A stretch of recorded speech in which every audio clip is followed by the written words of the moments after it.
So I decided to do my presentation on stress management for older adults. And older adults currently represent 14.5% of the United States population.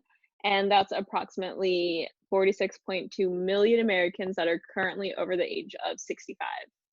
And so this aging cohort is only going to increase. And by 2030, older adults will comprise 20% of the population. And by 2050, the number of Americans aged 65 and older will more than double.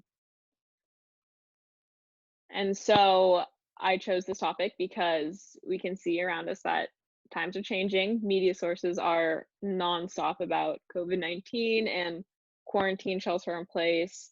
And it's just all super negative news that we're seeing. And so obviously that has an effect on our mental health. And because we have this information available to us, it's increasing our screen time because the TV's always on. We're always looking at a news source on a tablet or a phone. And so it's been proven that screen time does have an effect on our mental health. And so because we are sheltering in place, at least in the Bay Area, it is increasing our time indoors, and staying indoors isn't fun for anyone because we have a lack of freedom, we have a lack of motivation, we don't get to go outside and see our friends and do anything that we really loved once doing. But it's important to consider how older adults are feeling during this time because obviously as we age we become more dependent on others to do things for them, and so a lot of older adults have already been sheltering in place for the past couple of years, depending on others to grocery shop for them, depending on others to drive them to healthcare visits and do a bunch of other things for them. So they've already had the lack of freedom. And so this obviously increases their stress. And having too much free time and really no structure to our day can cause boredom, overeating, insomnia, and then this overall stress. And stress has a very negative effect on our immune system because it suppresses that and it makes us more susceptible to illnesses. It also can cause certain heart issues like an increase in blood pressure, and it also messes up with our digestive system because stress can literally make us sick to our stomach. And this sick feeling occurs because of our flight or fight response. And so that is a response from our central nervous system. And basically, the central nervous system blocks blood flow to our stomach and it stops secretions of certain hormones that help us digest our food. And it just can lead to chronic stress and chronic problems such as IBS and ulcers. And so it's important to look at methods to help fight this stress.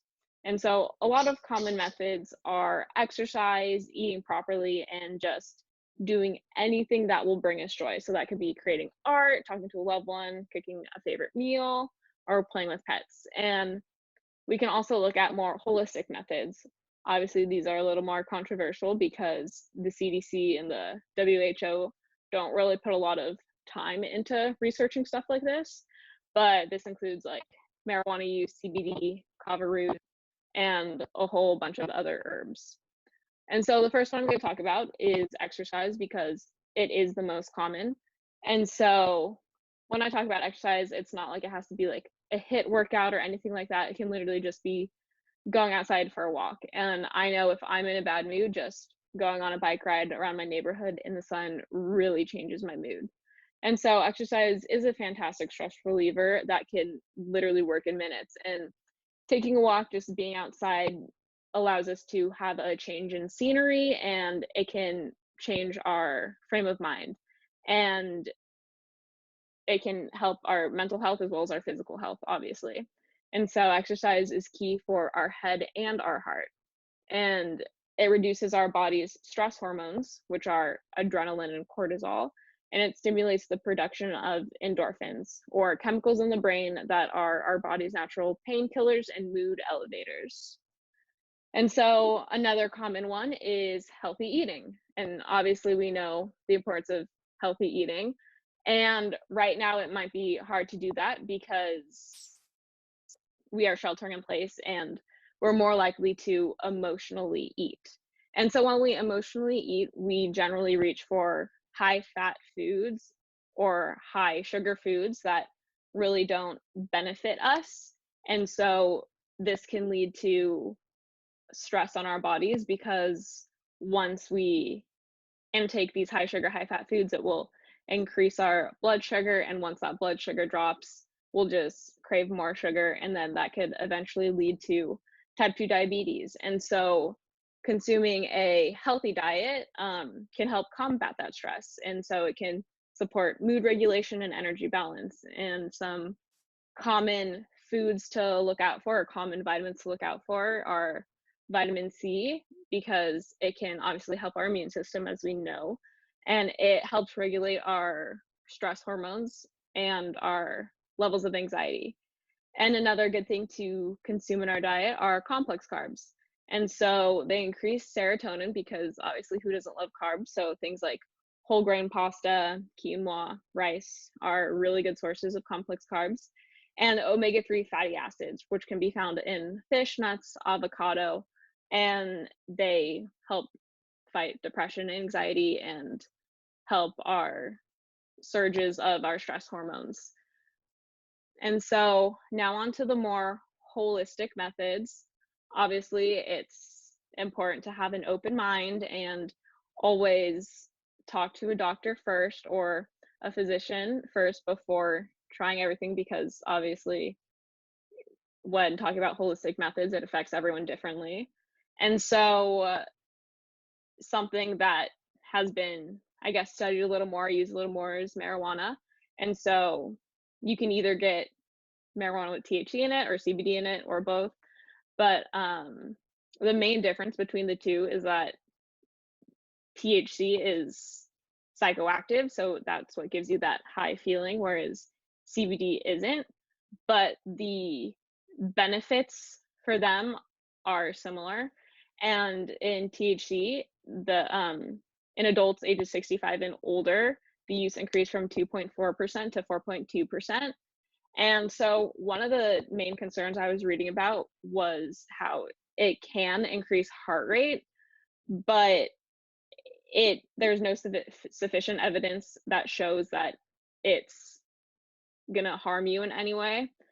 And this may be because the CDC and the WHO don't want to fund research like this, but also no one has ever overdosed from marijuana. So, and then with CBD, you can either smoke it, take it as a tincture, or use it as a lotion. And so it helps with pain and inflammation, anxiety, multiple sclerosis, epilepsy, and seizure disorders.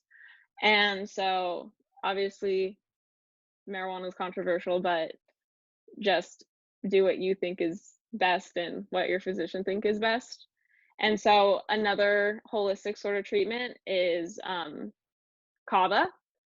And so kava has been around for centuries. It's was first found in the Pacific Islands, and so what they would do is they would dry out the roots, make it into a powder, and mix it with water and drink it as kind of like a tea or a broth.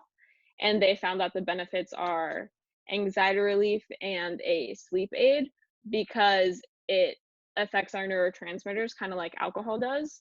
And so the neurotransmitters is called GABA, which decreases the activity of certain nerves. And so it'll make us happier and make us more relaxed.